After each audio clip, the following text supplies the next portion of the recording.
Ontario teachers are watching billions get spent while classrooms are running on donated supplies, emotional labor, and exhaustion. Teachers are not imagining overwhelm. The government has taken away money and support and supplies from teachers, but also expects teachers to deal with more students, more behaviors, and less students with emotional regulation. And they're expecting teachers to buy their own supplies. This equation doesn't add up. This equals teachers feeling overwhelmed and not able to do their job well. They can't do more with less. Something we don't talk about is the emotional labor of teaching. Teaching is now deeply emotional work.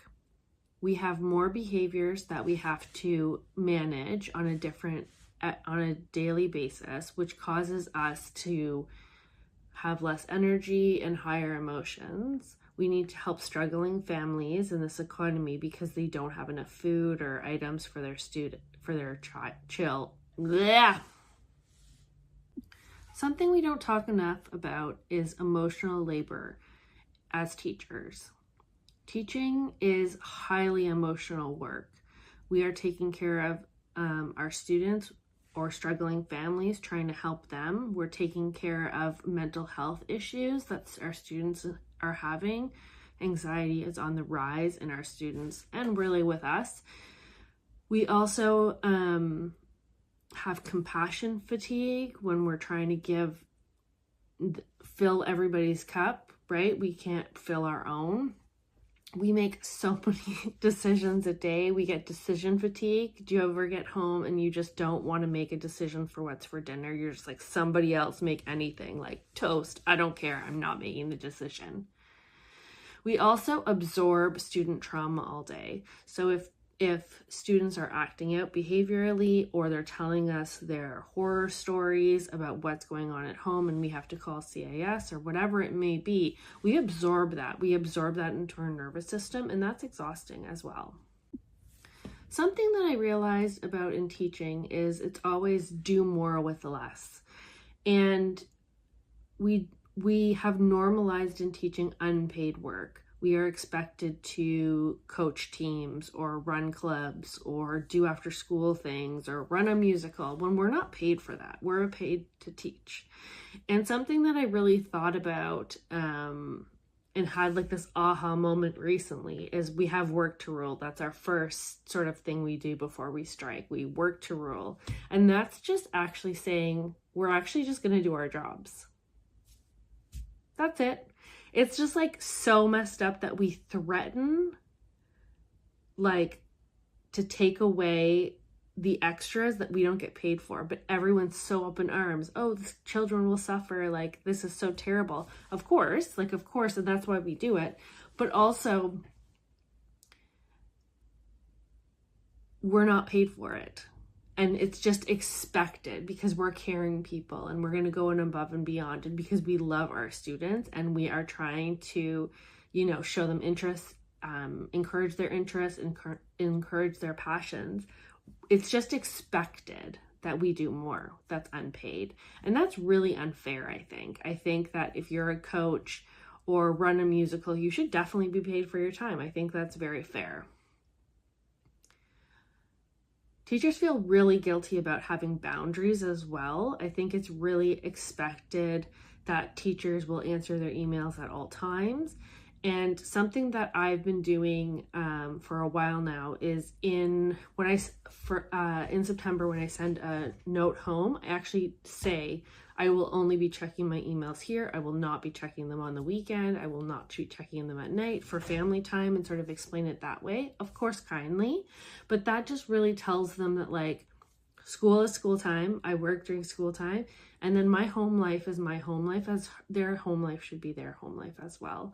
And I think as long as we're very clear about that and we're very proactive about that, I haven't had any parents have issues about that at all.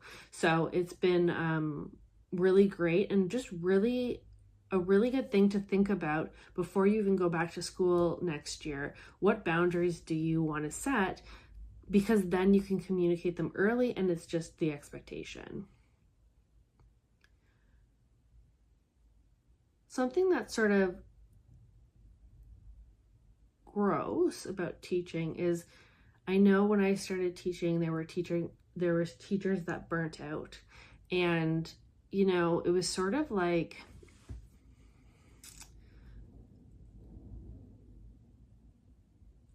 disappointment, I guess, from other teachers, or like, oh, they couldn't hack it, you know, like they can't handle it. For someone who's been burnt out a couple times, I think that's a really crappy attitude. I think that is changing as well with all the mental health initiatives that are going forward and how we're actually talking about it. But I think that the demands of teachers is so much. My first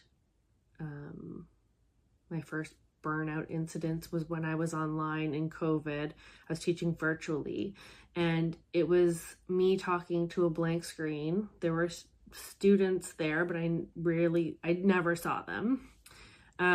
There were students that I had never talked to or I had never seen, and I was supposed to give them a grade about like report card stuff, and it was just so like frustrating, and like I was like literally hitting my head against a wall. I was trying to be like, you know, a talk show host all day long, trying to make it fun, trying new things, and it was just literally like so exhausting that I literally one day, like, my brain like literally shut off and I could not do anything.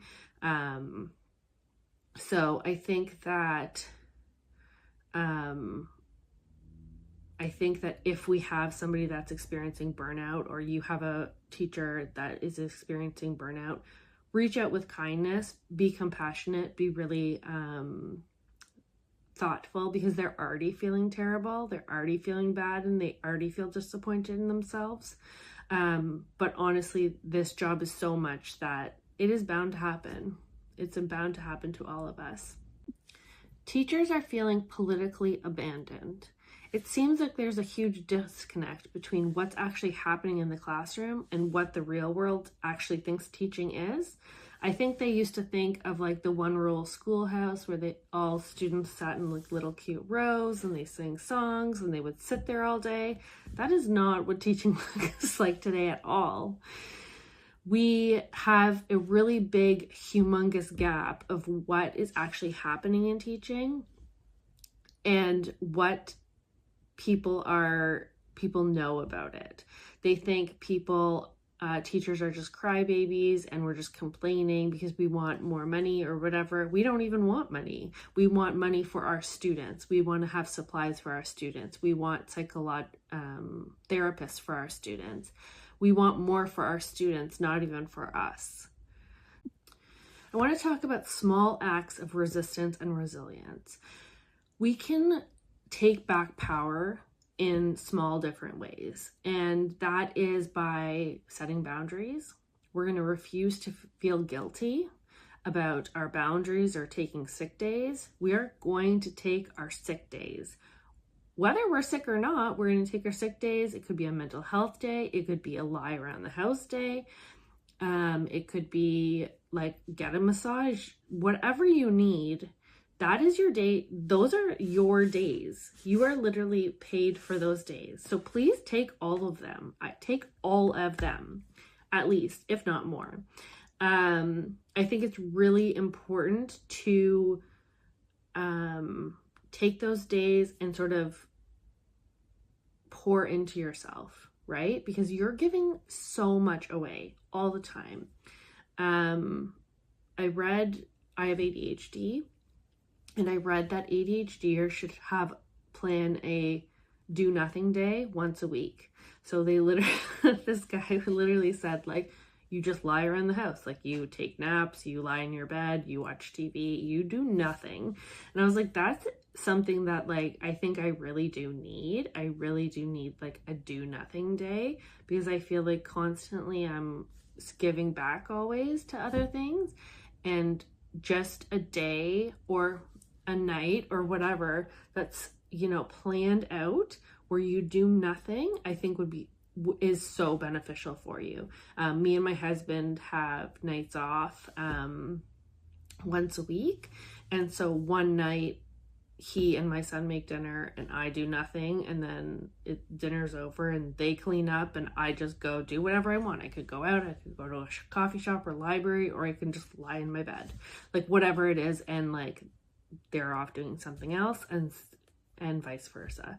So that might be something that you really want to plan out. I find it so nice to have that night that's mine. So like if I want to go out with a friend, I could plan it for that night, or I could just chill. I think it's really important to have really honest conversations about teaching.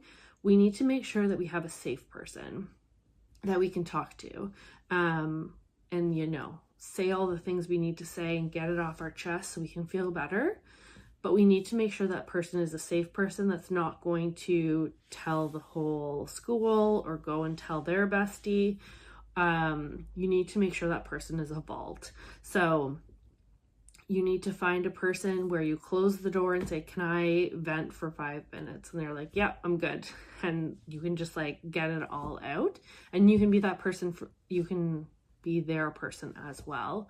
I think that's really important, to have a safe place to get out your frustration or get out how you're feeling or whatever, because we all feel that way sometimes. I think also advocating for things you're seeing in your school and making changes is really important as well. I think for me too, it's something that I've been really passionate about, and making little changes in your school, you're making a small difference school wide, and that feels really good. So if you see little changes that, could help out a bunch, like suggest it or just do it, right? Like, anyway, those things really make a difference, and you see them every day and you feel better every day about the changes that you're making in that school. Something to start thinking about is how we can protect ourselves without losing our passion and without losing ourselves. We care so deeply about this job. We want to be excellent teachers. We want to be really good for our students. We want to be helpful. We want to be inspiring. But also we need to take care of us. And we really need to change the framework of how we think about things like this. Like, we need to change that boundaries are not selfish. We have to have boundaries, because if we take work home and we're working all night, there's no way we can be a good teacher the next day. We need to have boundaries in place so that we can protect our energy, we can protect our mental health, so that we can come back the next day and be our best selves. We also need to emotionally detach. That's something that I have a really hard time with. We're constantly overwhelmed at school. There's 30 students asking us a million questions a day, and it's just like boom, boom, boom, boom, boom, boom, boom. And you're exhausted, but you're also taking on their energy. You're also trying to negotiate them to do their work or check in on them or whatever. Like, it's such like a walking a tightrope. And I think that we really do need to leave that at work. And something that I've thought about starting in September is I'm going to be journaling before I go home every day, hopefully. I want to record like how I'm feeling each day, best parts, to-dos, and what's the other thing?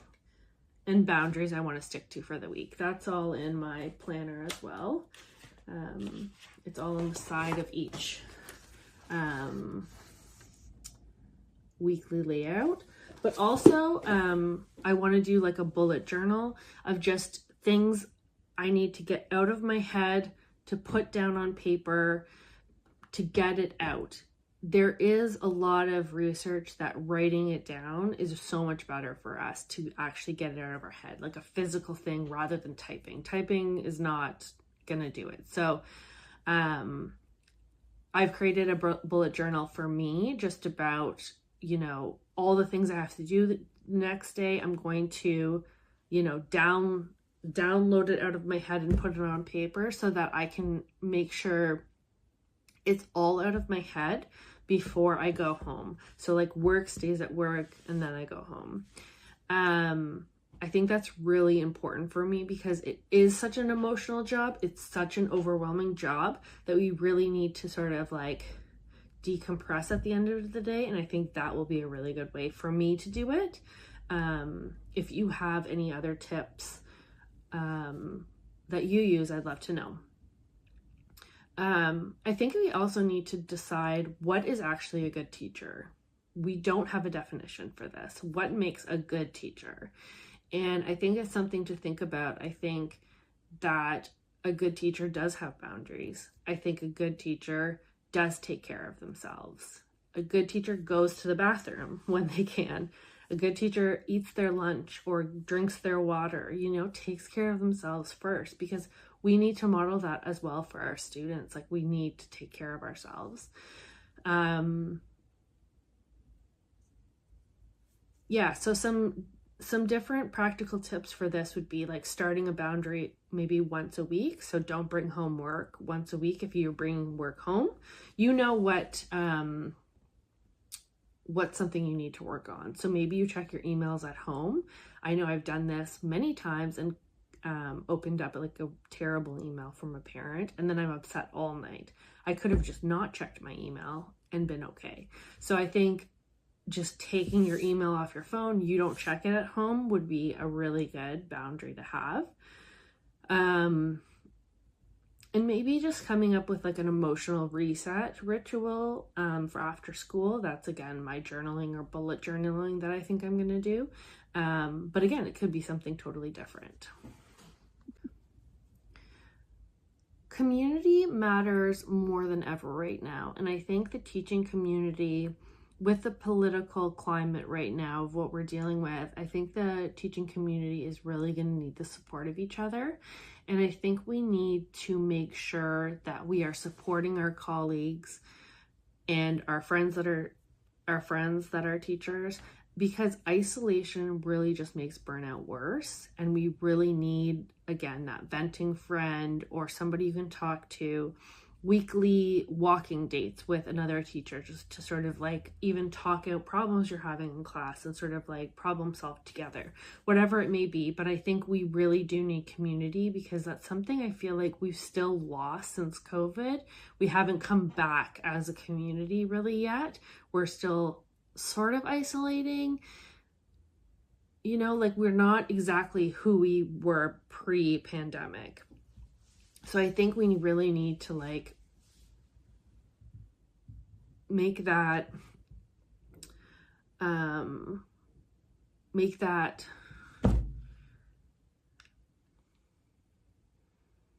priority. There we go. I think it's really important we talk about shared experiences and validating other teachers' experiences. I think we feel very alone in our classrooms with one teacher and 30 students.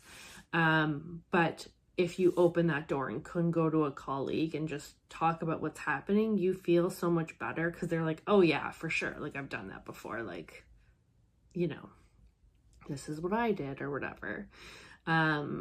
I think this is why I've created the Resilient Rebel community, because I really wanted teachers to have support from each other, to learn from each other, and to support each other. Because I think that validation and acknowledgement is something we're not getting on the school level, and we need to sort of get together how we can. Last thought is, teaching should not require us to self-destruct. We should be able to be our full amazing selves throughout the school year.